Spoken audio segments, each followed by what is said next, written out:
سر کو کٹا کے دین پہ، سر کو کٹا کے دین پہ، بن کر بلا میں کر دیا ہے تو نے دین، یا حسین یا حسین یا حسین۔ خالق تیرا ممنون ہے، خالق تیرا ممنون ہے، اے مرتضی ہے فاطمہ کے نور ہے، یا حسین یا حسین یا حسین۔ دی جائے گی یہ سورج چاند زمین سب کچھ، یہ پوری کائنات ختم ہوگی، ایک نئی کائنات خلق ہوگی، وہاں ایک نیا پلانٹ ہوگا جو بالکل پلان اور مسطح ہوگا، کسی کو چھپنے کی کوئی جگہ نہیں ملے گی۔ اس وقت خدا کی قدرت کا سب مشاہدہ کریں گے، کسی کے لیے فرار بھی ممکن نہیں ہوگا۔ اس محشر میں جب سب جمع ہوئے ہیں، اولین و آخرین سب ہیں، وہاں حکم آئے گا وہ دو ابصارکم، اپنی نگاہوں پر نیچے کا سوال پڑھ دے محمد والا۔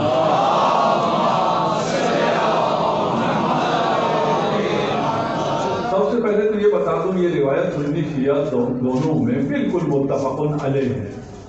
شیعہ 10 اماموں نے اس روایت کو روایت کیا ہے، نقل کیا ہے، 10 اماموں سے، مذاق نہیں ہے، 10 ائمہ سے ایک روایت وارد ہونا۔ شیخ صدوق نے، جانتے کون ہے شیخ صدوق؟ وہ ہے صدوق جسے امام زمانہ نے صدوق کہا ہے، جسے سچا سچا کہے وہ سچا ہوتا ہے۔ ہم سب مل کے جس مرضی کو صدیق اکبر کہتے رہے اس سے کچھ نہیں ہوتا۔ صدیق اکبر علی ہے، رسول نے صدیق اکبر علی ابن ابی طالب کو کہا، فاروق اعظم علی ہے۔ یہاں صدوق بے زبان امام زمانہ عجل اللہ فرجہ شریف صدوق ہے۔ صدوق نے اپنی امالی میں امام محمد باقر علیہ السلام ہے۔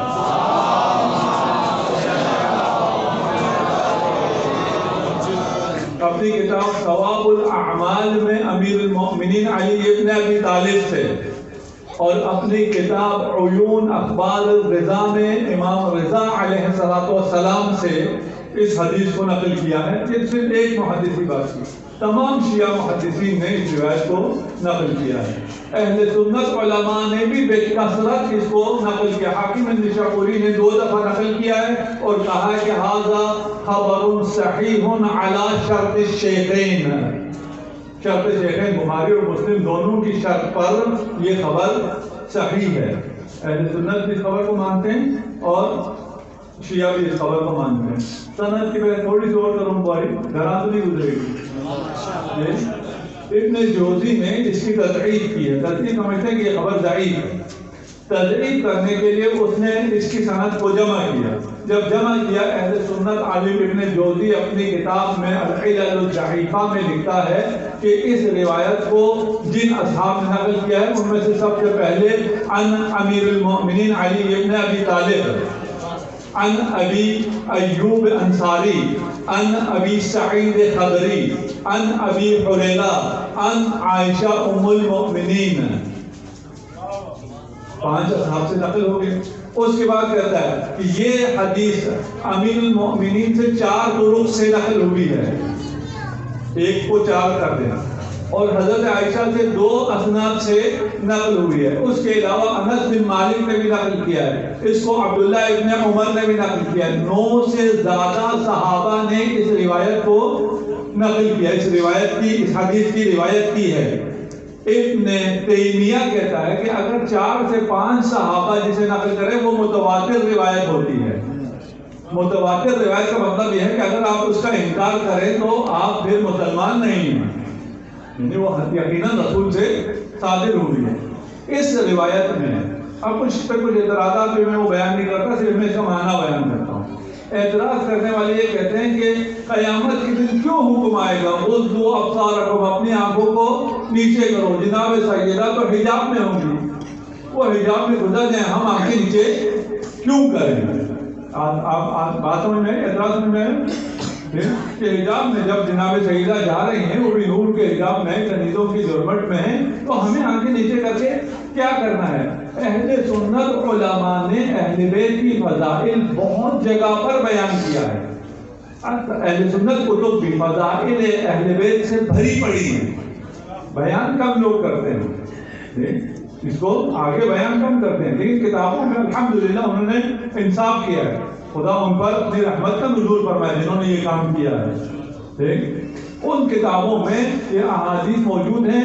اس کا جواب بھی اہل سنت علماء نے دیا ہے. اہل سنت علماء کہتے ہیں یہاں جناب سیدہ کے حجاب کی وجہ سے نہیں، اس دنیا میں جناب سیدہ کی قدر و منزلت کو امت نے نہیں پہچانا. ابنتی فاطمہ ہی لیلۃ القدر، میری بیٹی لیلۃ القدر ہے، یعنی اس کو تم نہ پہچان سکے.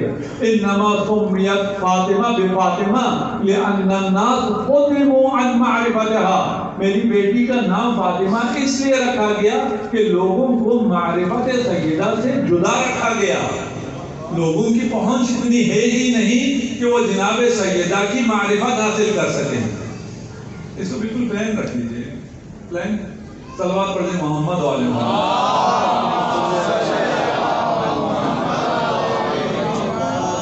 انما سمیت فاطمہ لأن الناس فتنوا عن معرفتها، لوگوں نے نہیں پہچانا. دنیا میں جب لوگوں نے نہیں پہچانا، قیامت کے دن میدان محشر میں ارادہ الہی ہوگا کہ آج کے دن میری کنیز فاطمہ کی قدر و منزلت کو تمام اولین و آخرین پہچان لیں. اس لیے حکم ہوگا غضوا ابصارکم، جھکا دو عظمت جناب سیدہ پتہ چلے کہ کتنی عظمت ہے. یہ جواب کس کا ہے؟ اہل سنت علماء کا. اہل سنت علماء یہ جواب دیتے ہیں. ہمارا جواب کیا ہے؟ ہمارا ایمان کیا ہے؟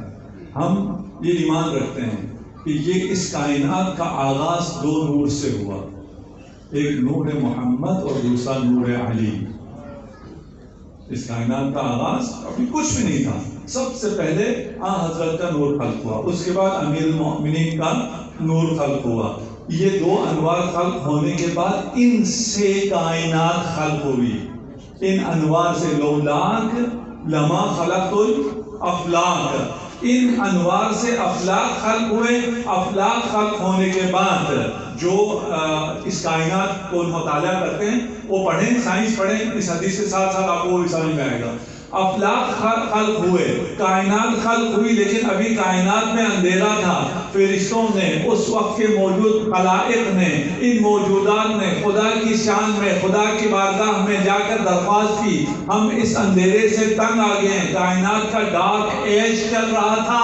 جب انہوں نے دعا کی ہمیں روشنی چاہیے، خدا نے ان دو انوار کو، نور محمد اور نور علی کو جمع کیا اور نور فاطمہ الزہرا سلام اللہ علیہا کو خلق کیا.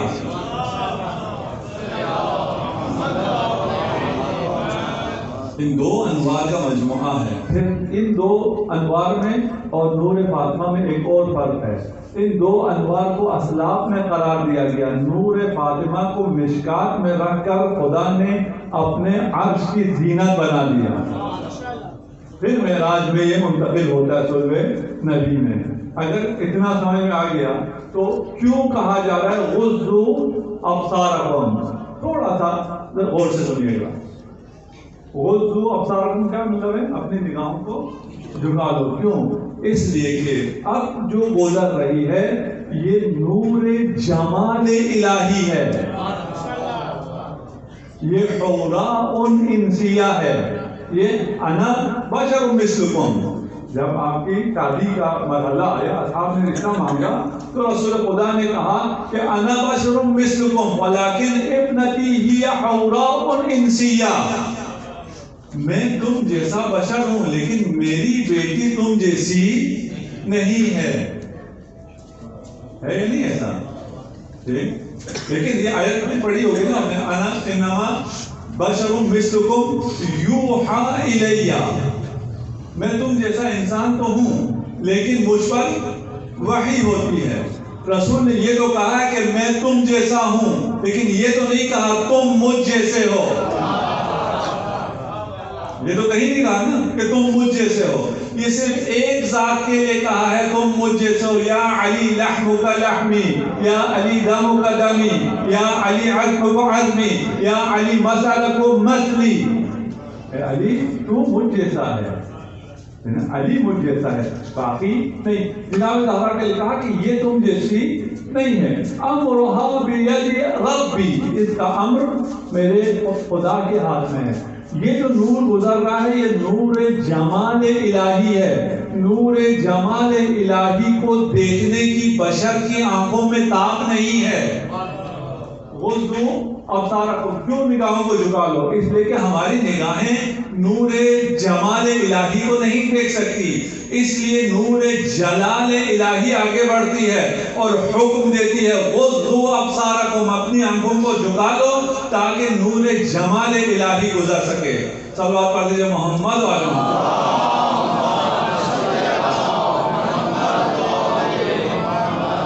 جب جناب سیدہ جنت میں داخل ہو جائیں گی، اول من تدخل الجنہ فاطمہ، سب سے پہلے فاطمہ جنت میں داخل ہوں گے. اول من يدخل الجنہ علی ابن ابی طالب، سب سے پہلے جنت میں داخل ہونے والا علی ابن ابی طالب ہے. یہ کون ارشاد فرما رہا ہے؟ رسول خدا منبر پہ بیٹھے ہیں، کبھی ارشاد فرماتے ہیں سب سے پہلے فاطمہ جنت میں جائیں گے، کبھی ارشاد فرماتے ہیں سب سے پہلے علی جنت میں جائیں گے. اور وہ جو اپنا جیسے سمجھنے والے تھے انہوں نے اعتراض کر دیا، یا رسول اللہ آپ بھول رہے ہیں. کیا بھول گئے؟ آپ نے پہلے فرمایا تھا کہ کوئی امت جنت میں نہیں جائے گی جب تک میری امت نہ چلی جائے، اور کوئی نبی جنت میں نہ جائے گا جب تک میں جنت نہ چلا جاؤں، اور پہلا فرد جو جنت میں جائے گا وہ میں محمد مصطفیٰ ہوں. صلوات پڑھیے محمد علیہ.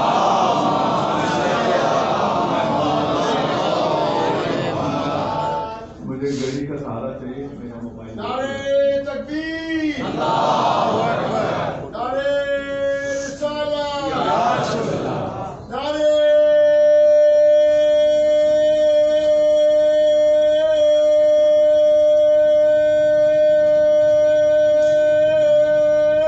حیدری.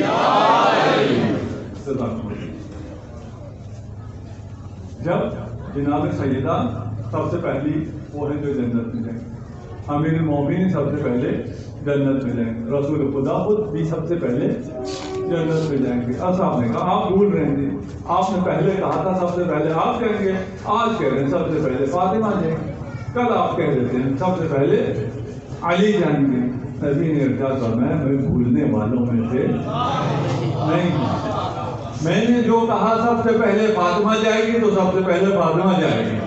میں نے جب کہا سب سے پہلے علی جائے گا تو سب سے پہلے علی جائے گا. میں نے جب کہا سب سے پہلے میں جاؤں گا، اس کا مطلب ہے سب سے پہلے میں جاؤں گا. یقیناً جنت میں سب سے پہلے جانے والا میں محمد ہوں، اور میرے جانے کی شان یہ ہے کہ میرے آگے آگے لوائے حمد تھامے علی ابن ابی طالب جنت میں جائے گا.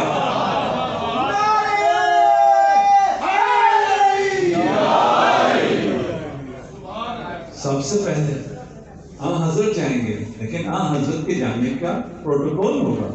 اس کا پروٹوکول یہ ہے کہ آپ کے سامنے علی کے مرتضیٰ ہوں گے، آپ کے ساتھ فاطمہ الزہرا ہوں گے، آپ کے ساتھ حسنین ہوں گے. آپ اس شان سے جنت میں داخل ہوں گے. جب یہ پہلے باقی راویوں نے سنا تھا، جب شیعہ راوی نے یہ سنا تو آپ نے پوچھا پھر آپ کے چاہنے والے کہاں ہوں گے؟ آپ سب تو جنت میں چلے گئے، آپ کے چاہنے والے کہاں ہوں گے؟ اب یہ حدیث میں نقل کر رہا ہوں آپ کو، تفسیر امام حسن عسکری علیہ السلام.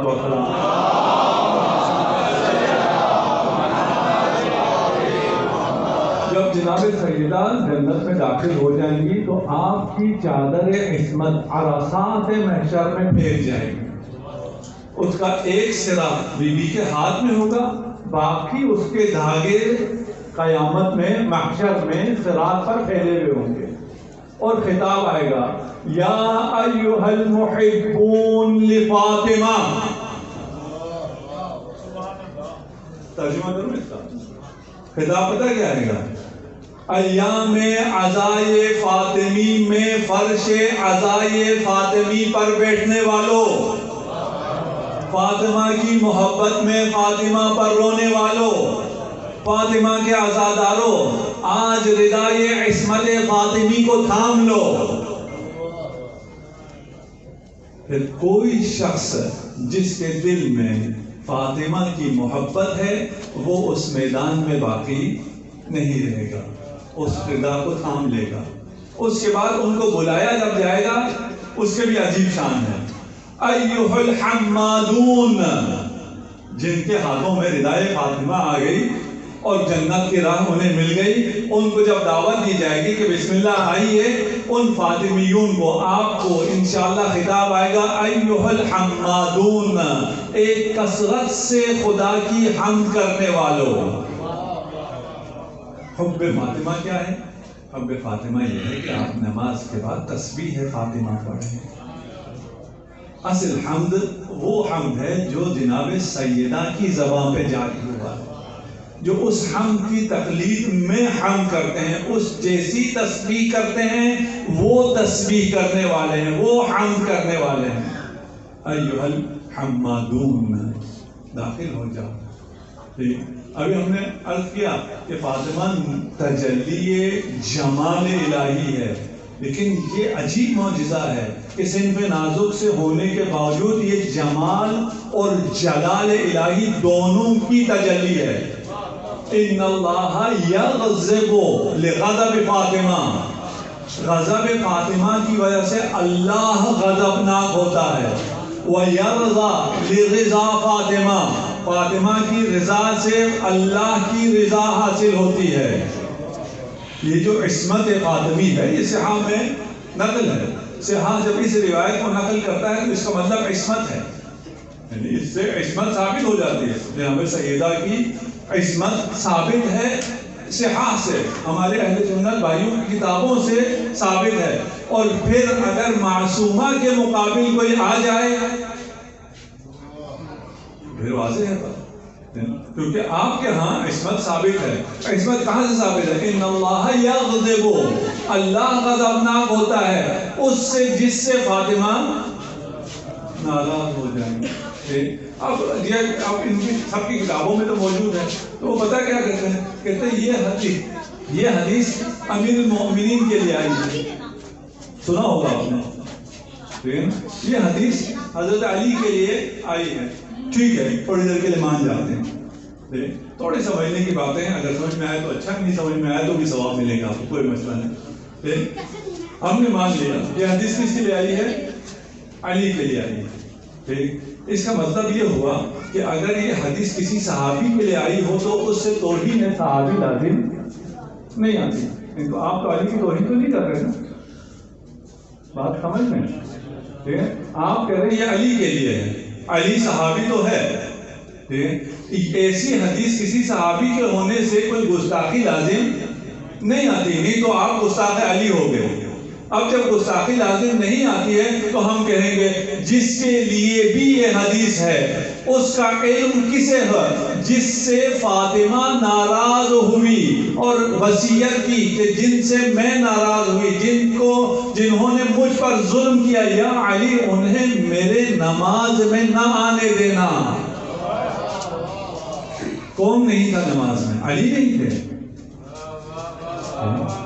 یہ علی کے لیے تو نہیں ہے، یہ کس کے لیے ہے وہ آپ خود دیکھ لیجئے، آپ خود فیصلہ کر لیجئے۔ جس کے لیے بھی ہوگا اس سے کوئی مسئلہ پیش آپ کو نہیں آنا چاہیے۔ پھر جو عصمت فاطمی ہے وہ بھی سمجھ میں آنے سے بہت بالا تر ہے۔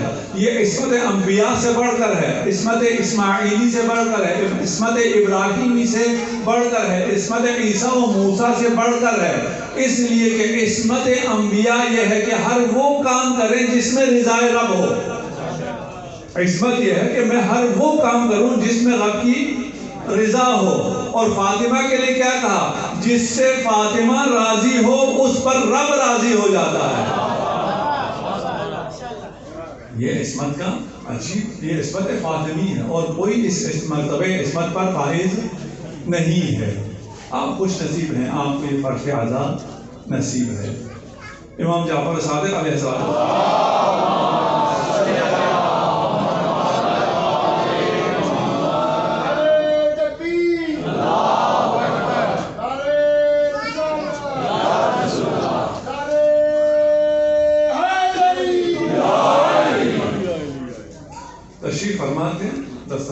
بچھا ہوا تھا، ایک صحابی روتا ہوا آیا، امام کا صحابی روتا ہوا آیا، امام نے فرمایا آؤ دسترخوان پہ کچھ کھا لو، میں نہیں کھا سکتا، امام نے فرمایا بحقی علیک، مجھے اپنے حق کی قسم، جو حق میرا تجھ پر ہے اس کی قسم آؤ کھاؤ، کریم ہے نا، جس بھی حالت میں آئے ہو عطا کریں گے، کہا کھاؤ، اس نے کھایا، اس کے بعد پوچھا چلنے والے جب اس نے لیا کیا ہوا، کہا ابھی میں کوفہ میں بازار سے آ رہا ہوں، ایک خاتون کو یہ شرطا جو ہیں کارندے ان کے پولیس والے سپاہی مارتے ہوئے لے کے جا رہے تھے،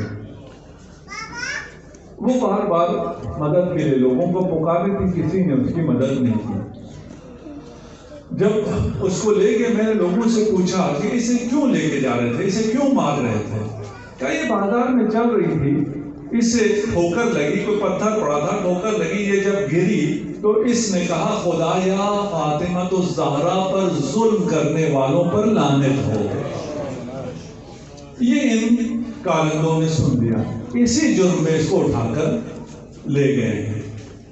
جب یہ سنا امام نے گریا کرنا شروع کیا، روایت میں امام کے محاسن بھیگ گئے آنسوؤں سے، امام کا سینہ آنسوؤں سے تر ہو گیا، کس بات پر؟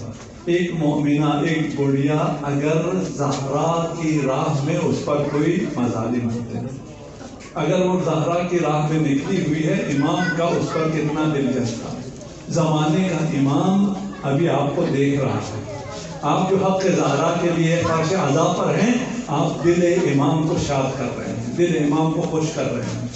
فرمایا کہ اگر ایسا ہے تو چلو اٹھو مسجد سہلا چلتے ہیں، مسجد سہلا تشریف لائے، ایک شخص کو دارالعمارہ بھیجا، کہا وہاں خبر لو، اور مسجد سہلا میں آ کر دعا کرنا شروع کیا، اللہ کی بارگاہ میں دعا کرنے کے بعد سجدے میں گئے، راوی کہتا ہے گریہ کرتے ہوئے امام سجدے میں دعا کرتے رہے، اور پھر سجدے سے سر اٹھایا اور کہا اٹھو چلو، اس مومنہ کو آزادی مل گئی ہے۔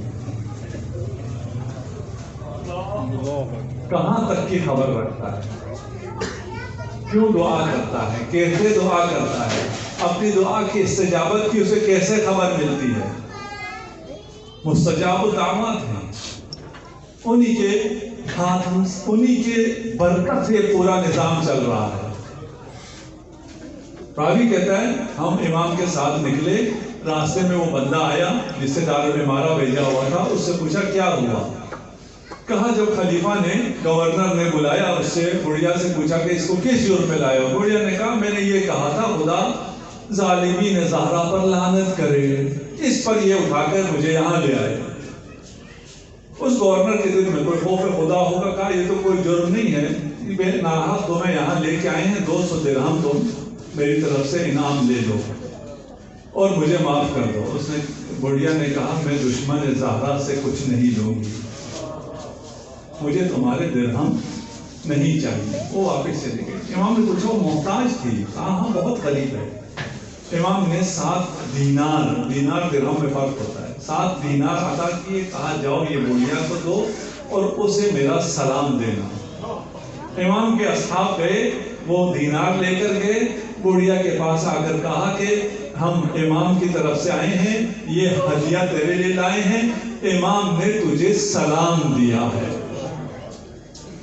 تو زہرا کے لیے کھڑی ہوئی ہے، امام تجھے سلام دے رہا ہے۔ جب اس مقدرہ نے، اس مومنہ نے یہ سنا کہ امام نے سلام کہا ہے، اس نے چیخ ماری اور بے ہوش ہو گئی۔ دوبارہ جب ہوش آیا تو کہا دوبارہ بتانا کیا کہا، امام نے کیا کہا، انہوں نے کہا امام نے تجھے سلام دیا ہے۔ دوبارہ بے ہوش ہوتی ہے، 3 دفعہ یہ عمل ہوتا ہے، پھر وہ ہدیہ قبول کرتی ہے، کہتی ہے امام کی بارگاہ میں ایک میری طرف سے درخواست کر دینا کہ قیامت کے دن، محشر کے دن امام میری شفاعت فرما۔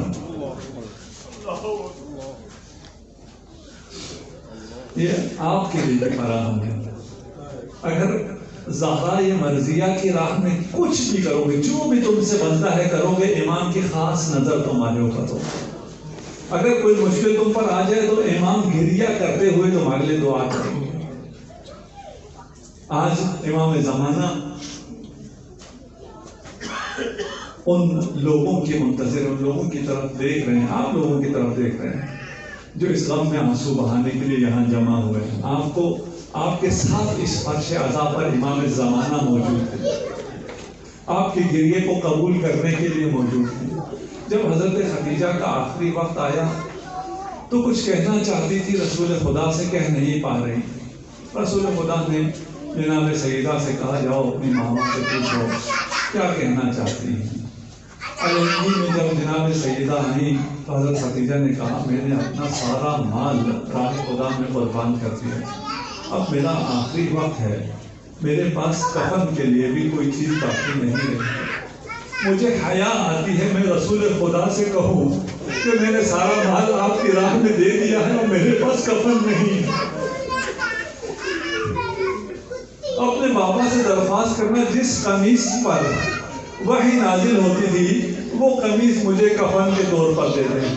رسول خدا نے جب کفن آمادہ کیا، جبرائیل نازل ہوا، ان اللہ یقرئک السلام، خدا آپ پر سلام بھیج رہا ہے، حضرت خدیجہ کو سلام دے رہا ہے، حضرت فاطمہ پر سلام بھیج رہا ہے، خدیجہ نے اپنا مال ہماری راہ میں قربان کیا، کفن بھی ہم عطا کریں گے۔ یہ جنتی کفن آیا، حضرت خدیجہ کے بارگاہ میں پیش کیا گیا، پیش کرنے والے خاتم ہیں، بطول ہیں۔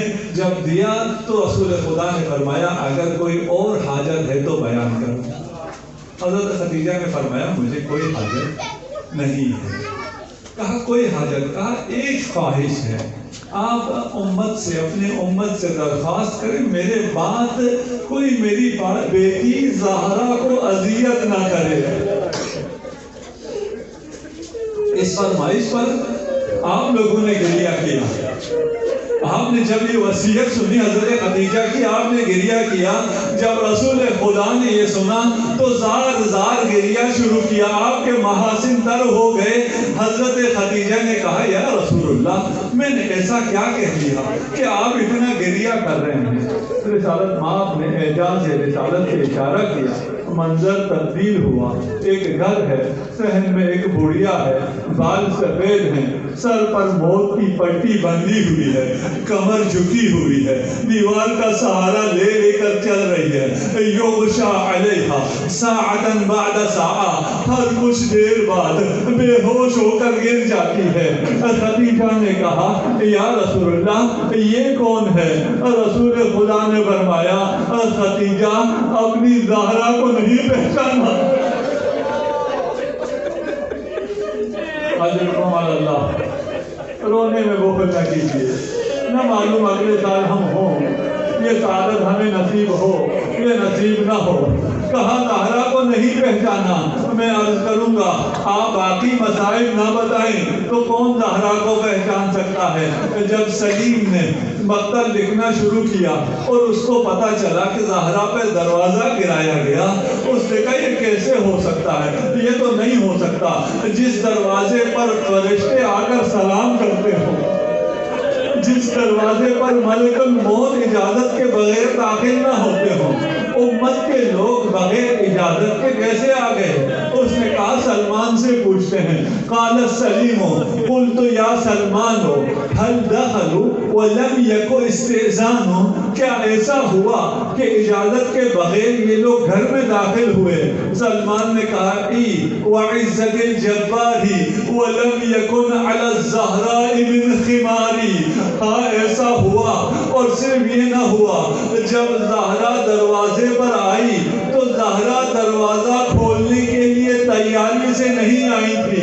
عزاداروں جب زہرا دربار میں گئی تو اپنے گرد اتنی چادروں کو لپیٹ لیا تھا کہ قامت زہرا معلوم نہ ہو سکے، لیکن اب جو دروازے پر آئی دروازہ کھولنے نہیں آئی تھی تو کس لیے آئی تھی؟ سلمان کہتا ہے زہرا اس لیے آئی تھی کہ انہیں بتا سکے اس دروازے کے پیچھے زہرا ہے، اس دروازے کے پیچھے حسنین ہے۔ لیکن جب زہرا نے کہا اس گھر میں فاطمہ ہے، کہنے والوں نے کہا ہوا کرے، دروازے کو آگ لگی۔ سلمان اس کے بعد کیا ہوا؟ مسلمان کہتا ہے اس کے بعد جو ہوا وہ میں بیان نہیں کر سکتا. زہرا خود فرماتی ہے دروازے کو آگ لگی, آگ کی شدت سے میرا چہرہ جھلسنے لگا.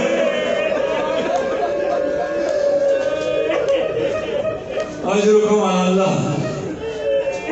زہرا دروازے کے پیچھے ہیں, لعینوں نے دروازہ کھولنے کی کوشش کی, دروازے کو آگ لگائی, ایک ضرب دروازے پر لگی, دروازہ پہلو پر گرا, سیدہ کا پہلو شکستہ ہوا. آپ فرماتی ہیں میں نے فضہ کو پکارا, اما فضہ میری مدد کو آئیے, میرا محسن شہید ہو گیا. میں عرض کروں گا گھر میں علی بھی تھے, علی کو نہ پکارا اس لیے کہ علی اس منظر کو برداشت نہ کر سکتے, لیکن فضہ سے پہلے علی پہنچے.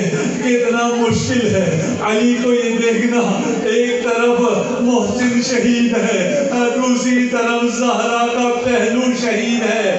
علی نے زہرا کو سینے پر رکھا اور جو حادثات ہوئے وہ میں بیان نہ کر سکوں گا. اتنا بتا دوں کہ زہرا کو جب یہ منظر نظر آیا, ظالموں نے علی کو پکڑا, گھسیٹنا شروع کیا. زہرا کی جان